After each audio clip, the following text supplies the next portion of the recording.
بسم اللہ الرحمن الرحیم۔ السلام علیکم ورحمۃ اللہ تعالی وبرکاتہ۔ دوستو، میں امید کرتا ہوں آپ تمام تر حضرات خیر و عافیت سے ہوں گے اور آپ پر اللہ رب العزت کا احسان عظیم ہوگا۔ صلاۃ و سلام ہو سرکار دو عالم صلی اللہ تعالی علیہ وسلم پر، اور صلاۃ و سلام ہو آپ کی آل پاک پر۔ دوستو، اس ویڈیو میں ہم بات کریں گے آنکھوں میں ہونے والی پرابلمز کو دور کرنے والے قرآنی عمل کے بارے میں۔ دوستو، اللہ تعالیٰ نے انسان کو بہت ساری نعمتیں عطا کی ہیں۔ ان نعمتوں میں سے ایک نعمت آنکھ بھی ہے، جو انسان کے جسم کا ایک جز ہے، انسان کے جسم کا ایک حصہ ہے۔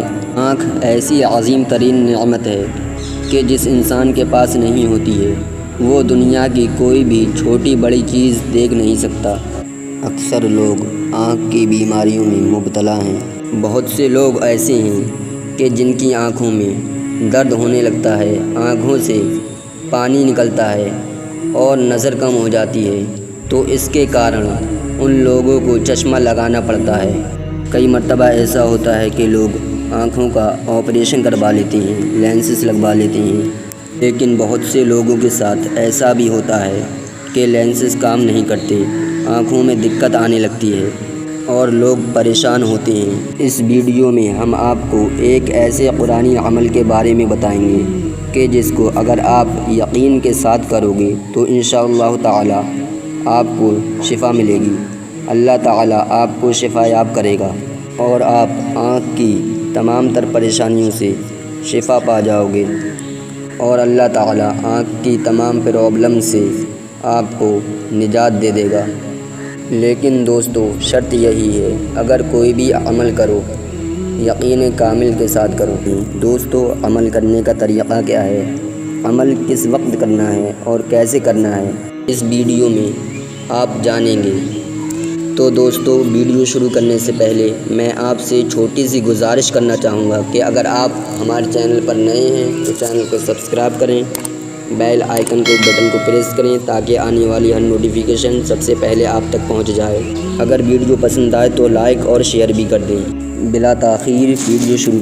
جو کوئی فجر کی سنت نماز اور فرض نماز کے درمیان، یعنی فجر کی سنت نماز پڑھ کر اور فرض نماز سے پہلے 3 مرتبہ درود شریف پڑھے، اس کے بعد 41 بار سورہ فاتح یعنی الحمدللہ رب العالمین الرحمن الرحیم مالک یوم الدین ایاک نعبد و ایاک نستعین اہدنا الصراط المستقیم صراط الذین انعمت علیہم غیر المغضوب علیہم ولا الضالین پڑھ کر 3 مرتبہ آخر میں درود شریف پڑھے۔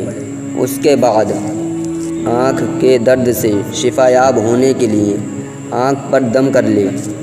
اللہ تعالیٰ کے حکم سے آنکھ کی پریشانیوں سے شفا پا جائے گا۔ لیکن دوستو، کوئی بھی عمل، کوئی بھی وظیفہ بہتر جبھی ہے جب نمازوں کی پابندی کر کے کیا جائے۔ آج کل لوگ نماز کو چھوڑ دیتے ہیں اور وظائف زیادہ سے زیادہ کرتے ہیں۔ آج کل لوگ قرآن خوانی، فاتحہ خوانی زیادہ سے زیادہ کرتے ہیں، لیکن نماز کو ترک کر دیتے ہیں۔ ہونا تو یہ چاہیے کہ سب سے پہلے نماز ادا کریں اور اس کے بعد دیگر اعمال کریں۔ اللہ تعالی ہمیں اور آپ کو نماز کی توفیق عطا فرمائے اور گناہوں سے بچائے اور نیک اعمال کرنے کی توفیق عطا فرمائے۔ آمین اللہم آمین۔ آج کے لیے بس اتنا ہی، ملتے ہیں اگلی ویڈیو میں۔ خدا حافظ۔